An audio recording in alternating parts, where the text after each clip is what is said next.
Ciao amici e amiche del segno del Sagittario, benvenuti, io sono Angela e questo è Exotaricord. È così che mi trovate sui social. Questo è l'oroscopo settimanale dal 13 al 19 luglio e prima di iniziare vi ricordo che è una lettura generica, prendete solo ciò che vi risuona e se volete potete integrarla col vostro ascendente. In descrizione trovate le recensioni dei mazzi usati, i link per acquistarli e i link alle playlist per conoscere il significato delle carte della Sibilla Lenormand e della Sibilla italiana. Vi invito a iscrivervi e abbonarvi al mio canale per sostenere il mio lavoro. Vi ringrazio moltissimo se lo farete o lo avete già fatto. E adesso partiamo con la lettura.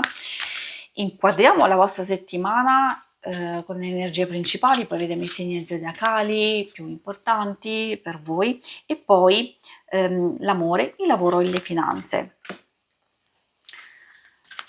La prima carta è la carta della casa, che indica la famiglia, quindi non solo la casa, ma anche ciò che ci dà stabilità. Quindi vuol dire che il nostro punto di partenza, il nostro centro fondamentale sono alcune cose molto molto importanti per voi in questa settimana, quindi c'è massima concentrazione o ad alcune dinamiche di famiglia, persone più strette, quindi a livello relazionale, o proprio è la casa, il fulcro, il centro.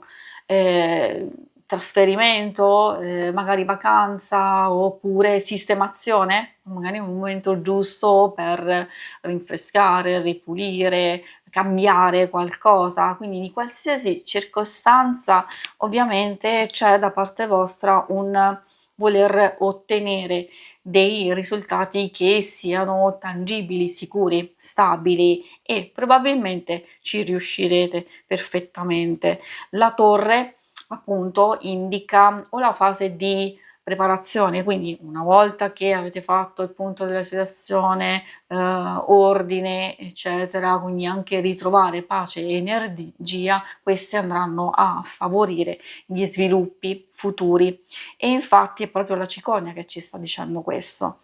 Quindi io direi che nel corso della settimana sono favoriti tutti quei progetti che state pianificando, che state progettando, valutando, quindi tutta una fase di preparazione per questi sviluppi futuri che ovviamente partono proprio da ora, in questo momento, oppure di godervi al momento una fase di pace, di serenità e di raccoglimento proprio per cercare di capire poi come muoversi. Effettivamente qualche novità, qualcosa di diverso può arrivare proprio verso fine settimana. Infatti è proprio questa carta che è una carta di cambiamento e indica notizie, nuovi incontri, nuove possibilità ed essendo anche una carta di movimento può essere partenza, ritorno, trasferimento, cioè vacanze, viaggi, eccetera. I segni zodiacali da attenzionare sono principalmente quelli di terra, Toro, Vergine e Capricorno. Abbiamo un po' anche quelli di aria e quindi Gemelli, Bilancia e Acquario. E adesso procediamo con l'ambito amore. In questa parte della lettura andiamo a vedere adesso coppia, quindi amore, coppia e relazioni più importanti, amicizia e famiglia e poi vedremo i single. La calendula può portare una fase passeggera un po' di tensione, può essere un dispiacere, un qualcosa che può essere strettamente personale e sapere che c'è aiuto, sostegno e conforto da parte dell'altra persona è comunque bello, positivo, dipende da quello che state vivendo perché se magari ci sono delle divergenze, ci sono dei dispiaceri, qualcosa che non va in corso, allora capisco che magari alcune vostre energie principali vogliono concentrarsi proprio per risolvere queste cose, magari per comprenderle oppure per proteggervi e quindi molti di voi magari cercano un nuovo equilibrio, isolamento da alcune dinamiche che sono troppo complesse e difficili, altri invece vogliono mettersi in moto proprio per risolverle definitivamente, quindi in qualsiasi circostanza serve un po' di strategia, cioè alcuni atteggiamenti, alcune cose dette o da fare che devono seguire un certo tipo di percorso, quindi dipende sempre da quello che volete ottenere e sapete che c'è un impegno importante, bisogna come vi dicevo, proprio in senso generico, adottare delle strategie, allora lì sì che potete riuscire ad ottenere quello che desiderate. Per i single,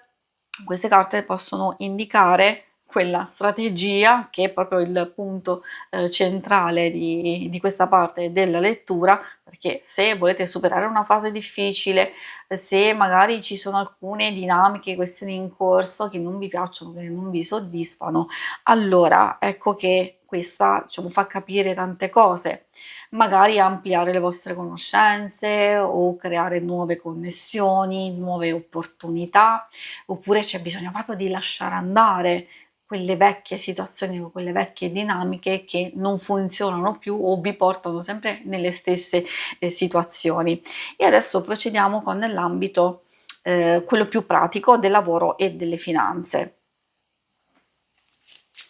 Che ci sia il rinnovamento assolutamente sì, vedendo un po' le vostre carte, diciamo, precedenti,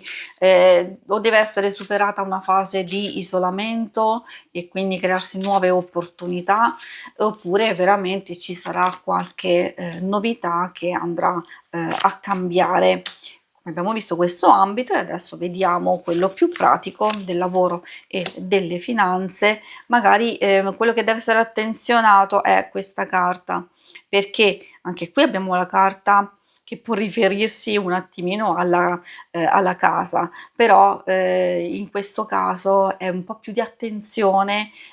al valutare, al prendersi cura delle cose più importanti, anche di progetti che vogliamo realizzare. Questa sì, deve essere attenzionata, come vi dicevo, nel senso che può essere una persona, può essere una situazione difficile e complessa, anche a livello lavorativo o di finanze o di denaro, io direi anche di ricerca, quindi in qualche modo è significativa la presenza della cicogna che sovrasta un po' tutta questa parte, vuol dire che se procediamo nello stesso modo, se lasciamo andare le cose